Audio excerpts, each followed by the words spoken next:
How was Israel to treat Hebrew slaves? This is the question that we seek to answer today as we continue our verse-by-verse study of the book of Leviticus on Walking Through the Bible. Of his word, the glory of his cross. If you have a Bible with you, turn to Leviticus 25. We're going to be reading from verses 39 to 46. If you don't have a Bible, don't worry. Just follow along with us on the screen.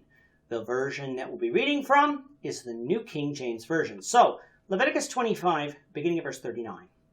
And if one of your brethren who dwells by you becomes poor and sells himself to you, you shall not compel him to serve as a slave. And as a hired servant and as a sojourner he shall be with you, and shall serve you until the year of Jubilee. And then he shall depart from you, he and his children with him, and shall return to his own family. He shall return to the possession of his fathers. For they are my servants, whom I brought out of the land of Egypt. They shall not be sold as slaves. You shall not rule over him with rigor, but you shall fear your God.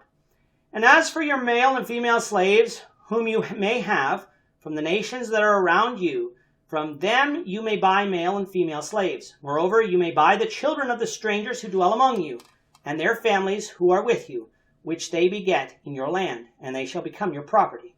And you may take them as an inheritance for your children after you, to inherit them as possession. They shall be your permanent slaves. But regarding your brethren, the children of Israel, you shall not rule over one another with rigor. In this chapter, we've been talking about observances of the sabbatical year, which occurred every 7 years, and the Jubilee year, which occurred every 50 years.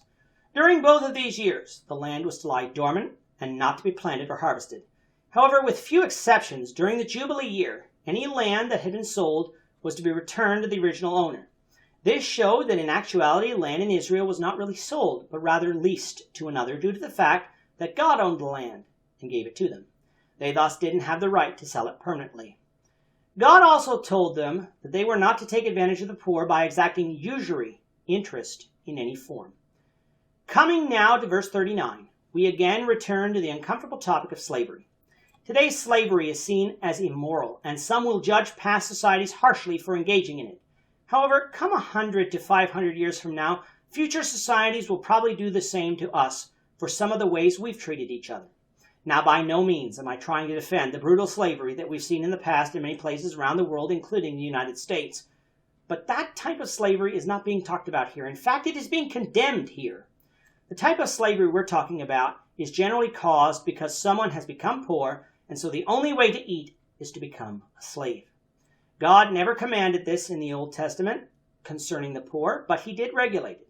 If one of their brethren, in other words, an Israelite, was poor and sold themselves as a slave to another Israelite, the master was not to treat that person as a slave, but as a hired servant. Moreover, that person would not belong to the master forever, but would be released during the year of Jubilee. Now, as we studied in Exodus 21, verse 2, a Hebrew was actually to not serve as a slave for more than 6 years. So if this person became a slave with less than 6 years to go before the year of Jubilee, they would be released early. At the Jubilee year, he would depart with his children, if they too were sold to the master, and would return to the possession of his fathers.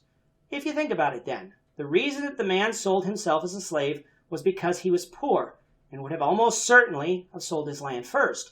At Jubilee time, he not only would be set free, but he would be able to gain back his land, meaning that the reason for his poverty would be gone, placing him on relatively even terms with his former master. God's grace and mercy, though often thought to be absent in the Old Testament, is present everywhere, including here concerning Hebrew slaves. While the Hebrew person was their slave, though, they were not to rule over them with rigor, meaning mistreat this person as they were mistreated in Egypt. They were to fear the Lord God and respect his wishes, for he brought them up out of the land of Egypt. The rules regarding Hebrew slaves did not apply to slaves bought from other nations or people in the land that they dwelt. Now, for sure, Israel was not to abuse their slaves, but they could work them hard.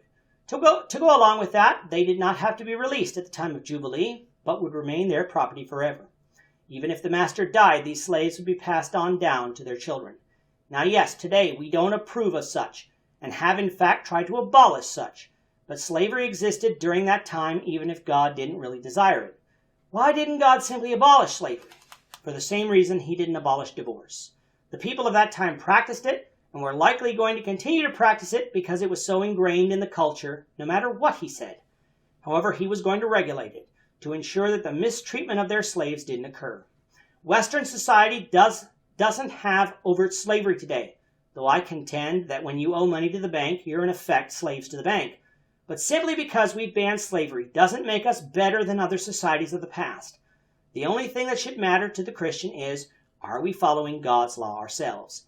Let's leave God to be the judge of these from the past, for he will judge all people based on their obedience to him and his laws.